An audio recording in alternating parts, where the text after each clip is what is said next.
ಕಿತ್ತಂಡೂರು ವೆಂಕಟರಾಮರವರ ಸಾರಥ್ಯದಲ್ಲಿ ನಡೆಯುತ್ತಿರುವ punch TV Kannada ನ್ಯೂಸ್ಗೆ ಸ್ವಾಗತ. ಕೇಂದ್ರ ಗೃಹ ಸಚಿವ ಅಮಿತ್ ಶಾ ಪಾರ್ಲಿಮೆಂಟ್ ಹೌಸಿನಲ್ಲಿ ಸಂವಿಧಾನ ಶಿಲ್ಪಿ ವಿಶ್ವಜ್ಞಾನಿ ಡಾಕ್ಟರ್ BR ಅಂಬೇಡ್ಕರ್ ಅವರನ್ನು ಅವಹೇಳನಕಾರಿಯಾಗಿ ಮಾತನಾಡಿರುವುದನ್ನು ಖಂಡಿಸಿ ಅಮಿತ್ ಶಾ ರಾಜೀನಾಮೆಗೆ ಒತ್ತಾಯಿಸಿ ಜನವರಿ 3ರಂದು ದಲಿತ ಪರ, ಪ್ರಗತಿಪರ, ಕನ್ನಡ ಪರ, ರೈತ ಪರ ಸಂಘಟನೆಗಳು ಕೋಲಾರ ಜಿಲ್ಲಾ ಕೇಂದ್ರ ಬಂದ್ಗೆ ಕರೆ ನೀಡಿವೆ. ಬಂದ್ ಪ್ರಯುಕ್ತ ನಗರದ ನಚಿಕೇತ ನಿಲಯದಲ್ಲಿರುವ ಬುದ್ಧ ಪ್ರಾರ್ಥನಾ ಮಂದಿರದಲ್ಲಿ ಪೂರ್ವಭಾವಿ ಸಭೆಯನ್ನು ನಡೆಸಲಾಯಿತು.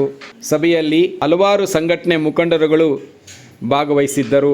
ಇನ್ನು ಈ ಸಭೆಯಲ್ಲಿ ಕೋಲಾರ ಕ್ಷೇತ್ರದ ಕಾಂಗ್ರೆಸ್ MP ಅಭ್ಯರ್ಥಿ KV ಗೌತಮ್, ದಲಿತ ಕ್ರಿಯಾ ಸಮಿತಿ ಅಧ್ಯಕ್ಷರಾದ ಡಾಕ್ಟರ್ ಚಂದ್ರಶೇಖರ್, DPS ಮುಖಂಡರಾದ ಮುನಿರಾಜು, ಬಂದ್ ಚಾಲನಾ ಸಮಿತಿ ಮುಖಂಡರಾದ ಚಂದ್ರಮೌಳಿ, ದಲಿತ ಸಂಘಟನೆಗಳ ಹಿರಿಯ ಮುಖಂಡರಾದ ಪಂಡಿತ್ ಮುನಿವೆಂಕಟಪ್ಪ, ನಗರಸಭಾ ಸದಸ್ಯರಾದ ಅಂಬರೀಶ್, ಕಾರ್ಮಿಕ ಸಂಘಟನೆ ಇಂಟೆಕ್ ಮುಖಂಡರಾದ ಗಾಂಧಿನಗರ ಯಲ್ಲಪ್ಪ, ವರದಗಾನಹಳ್ಳಿ ವೆಂಕಟೇಶ್, ಭಾರತೀಯ ದಲಿತ ಸೇನೆ ಸಂಸ್ಥಾಪಕ ಅಧ್ಯಕ್ಷರಾದ ಗಾಂಧಿನಗರ ನಾರಾಯಣಸ್ವಾಮಿ, ನರಸಾಪುರ ನಾರಾಯಣಸ್ವಾಮಿ, DSS ಮಾವಳ್ಳಿ ಬಣದ ಜಿಲ್ಲಾಧ್ಯಕ್ಷರಾದ ಗಾಂಧಿನಗರ ಶ್ರೀರಂಗ, ಕಾಜಿಕಲ್ಲಹಳ್ಳಿ ನಾರಾಯಣಸ್ವಾಮಿ, ನಗರಸಭಾ ಸದಸ್ಯರಾದ ಪ್ರಕಾಶ್, DSS ಮುಖಂಡರಾದ ಆರೋಹಳ್ಳಿ ರವಿ, LG ಮುನ್ರಾಜು, ಮಾರ್ಜನಹಳ್ಳಿ ಮುನ್ರಾಜು, ಮಾರ್ಜನಹಳ್ಳಿ ಬಾಬು, ಕಾಂಗ್ರೆಸ್ ಮುಖಂಡರಾದ ಕಾದ್ರಿಪುರ ಬಾಬು ಸೇರಿದಂತೆ ಅನೇಕ ಮುಖಂಡರುಗಳು ಪೂರ್ವಭಾವಿ ಸಭೆಯಲ್ಲಿ ಭಾಗವಹಿಸಿದ್ದರು. ಬಂದ್ ಯಶಸ್ವಿಗೆ ನಡೆಸಬೇಕಾದ ಸಿದ್ಧತೆಗಳು, ರೂಟ್ ಮ್ಯಾಪ್, ಶಾಂತಿಯುತವಾಗಿ ಬಂದ್ ಅನ್ನು ಯಶಸ್ವಿಗೊಳಿಸಲು ಸಂವಿಧಾನ ಪರವಾದಂತಹ ಸಂಘಟನೆಗಳು ಹಾಗೂ ವ್ಯಕ್ತಿಗಳನ್ನು ಒಟ್ಟುಗೂಡಿಸಿ ಬಂದ್ ಅನ್ನು ಪೂರ್ಣವಾಗಿ ಯಶಸ್ವಿಗೊಳಿಸುವ ಬಗ್ಗೆ ಸವಿವರವಾಗಿ ಚರ್ಚೆ ನಡೆಸಲಾಯಿತು. Kittandur Venkatram, punch TV news, Kolar. ಈಗ ಅಮಿತ್ ಶಾ ಡೈರೆಕ್ಟ್ ಆಗಿ ಇಳಿದವ್ರೆ, ದಲಿತರನ್ನ ವಿರೋಧ ಮಾಡೋದಕ್ಕೆ ಡೈರೆಕ್ಟ್ ಇದು ಶುರು. ಇದು ಈಗೇನು ಅವ್ರಿಗೆ ಈಗಾಗಲೇ 3ನೇ ಟರ್ಮ್ ಬಂದ್ಬಿಟ್ಟಿದ್ದಾರೆ. ಅವ್ರ ಕಾನ್ಫಿಡೆನ್ಸ್ ಇದೆ, ಇನ್ನು ನಮ್ಮನ್ನು ಯಾರು ಅಲ್ಲಾಡ್ಸೋಕ್ಕಾಗಲ್ಲ, ಇನ್ನೊಂದು 25 ವರ್ಷ ನಾವೇ ಇರ್ತೀವಿ ಅಂತೇಳಿ ಆ ಕಾನ್ಫಿಡೆನ್ಸ್ ಅವ್ರಿಗೆ ಬಂದ್ಬಿಟ್ಟಿದೆ. ಯಾಕಂದರೆ ಬೇರೆ ಪಕ್ಷಗಳು ಸ್ಪೆಷಲಿ ಕಾಂಗ್ರೆಸ್ ಕೂಡ ನಮಗೆ 3ನೇ ಬಾರಿಗೂ ನಾವು ಸೋತಿರೋದ್ರಿಂದ ಅವ್ರಿಗೆ ಅದೊಂದು ಶಕ್ತಿ ಬಂದ್ಬಿಟ್ಟಿದೆ. ಇನ್ನು ನಾವು ಸಂವಿಧಾನ ಬದಲಾವಣೆ ಮಾಡಬಹುದು, ಇನ್ನೇನು ನಾವು ಬೇರೆಯವರ ಮೂಲಕ RSS ಮೂಲಕನೋ ಅವರನ್ನು ಹೇಳಿಸ್ಕೊಳ್ಳೋ ಅಗತ್ಯ ಇಲ್ಲ, ನಾವೇ ಡೈರೆಕ್ಟಾಗಿ ಮಾತಾಡೋಣ ಅಂತ ಹೇಳಿ ಒಬ್ಬ ದೇಶದ್ರೋಹಿ, ಒಬ್ಬ ಗಡಿಪಾರಾಗಿದ್ದಂಥ ವ್ಯಕ್ತಿನ ಫಸ್ಟು ಈ ದೇಶಕ್ಕೆ ಹೋಮ್ ಮಿನಿಸ್ಟರ್ ಮಾಡೋದೇ ದೊಡ್ಡ ಅಪರಾಧ. ಅಂಥವ್ರ ಮೇಲೆ ಇನ್ನೇನು ಬರ್ತದೆ? ಅಂಬೇಡ್ಕರ್ ನಮಗೆ ದೇವರಿಗಿಂತ ಹೆಚ್ಚು. ಯಾಕೆ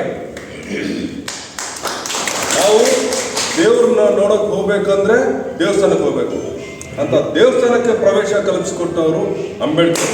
ಹಾಗಾಗಿ ಅಂಬೇಡ್ಕರೇ ಮುಖ್ಯ. ಅಂಬೇಡ್ಕರ್ 1000 ಸತಿ ಅಲ್ಲ 10,000 ಜಪ ಮಾಡ್ತೀವಿ. ನಾವೆಲ್ಲ ರಾಮ ಜಪ ಮಾಡಲ್ಲ, ನಾವು ಅಂಬೇಡ್ಕರ್ ಜಪನೆ ಮಾಡ್ತೀವಿ. ಹೋಗ್ಬೇಕು. ಇವತ್ತೇನು ನಮ್ಗೆ ಅವಮಾನ ಮಾಡಿದ್ದಾರೆ, ಇವತ್ತೇನು ಈ ದಲಿತರಿಗೆ ಅವಮಾನ ಮಾಡಿ ಅಂಬೇಡ್ಕರ್ ಅವಮಾನ ಮಾಡಿ, ಇದನ್ನ ನಾವು ಕರೆಕ್ಟಾಗಿ ಪ್ರತಿಭಟನೆ ಮೂಲಕ ಅವ್ರು ತೋರಿಸ್ಕೊಳ್ಬೇಕು. ನಮಗೆ ಇದರಿಂದ ಬೇಸರ ಆಗಿದೆ ಅಂತ ನಾವು ಬಲವಾಗಿ ತೋರಿಸ್ಬೇಕಂದ್ರೆ ನಮ್ಮಲ್ಲಿ ಒಗ್ಗಟ್ಟಾಗಬೇಕು. ಇವತ್ತು ಇಲ್ಲಿ ಈ ಸಭೆಯಲ್ಲಿ ಹಲವಾರು ಸಂಘ ಸಂಸ್ಥೆಗಳು ಸೇರ್ಕೊಂಡಿದ್ದೀವಿ. ನಾವು ಈಗ ಕೇವಲ ಅಮಿತ್ ಶಾ ಹೇಳಿಬಿಟ್ಟ ಕಾರಣ ಒಂದು ನೆಪ ಇರ್ಬೋದು ನಮಗೆ, ಆದರೆ ಈ ಕೋಮುವಾದಿ ಶಕ್ತಿಗಳು ಏನಿದೆ ಈ ದೇಶದಲ್ಲಿ ಇದನ್ನು ಕಿತ್ತೊಗಿತಕ್ಕಂಥದ್ದು ನಮ್ಮ ಮೂಲ ಗುರಿಯಾಗಿರ್ಬೇಕಂತ ನಮಗೆ ಮೊಟ್ಟ ಮೊದಲನೇದಾಗಿ ನಮ್ಮ ಶಕ್ತಿಯನ್ನು ಪ್ರದರ್ಶನ ಮಾಡಿದಂತಹ ಬಾಬಾ ಸಾಹೇಬ್ ಅಂಬೇಡ್ಕರ್ ಅವರು ಇಡೀ ಪ್ರಪಂಚದಲ್ಲಿ ಯಾವ ಮೂಲೆಯಲ್ಲಾದರೂ ಇರಲಿ ಜನವರಿ 1ನೇ ತಾರೀಕು ಹೊರಗಾವನಲ್ಲಿ ಬಂದ್ಬಿಡ್ತಾ ಇದ್ರು ಬಾಬಾ ಸಾಹೇಬ್. ಇದೆಲ್ಲರಿಗೂ ಗೊತ್ತಿರ್ತಕ್ಕಂಥ ಸಂಗತಿ. ಕಾರಣ ಏನು? ಆ ದಿನ 25,000 ಜನ ಸೈನಿಕರು, 25,000 ಸೈನಿಕರು ಒಂದು ಕಡೆ, ಮಹಲ್ ಸೈನಿಕರಿದ್ದೆಷ್ಟು?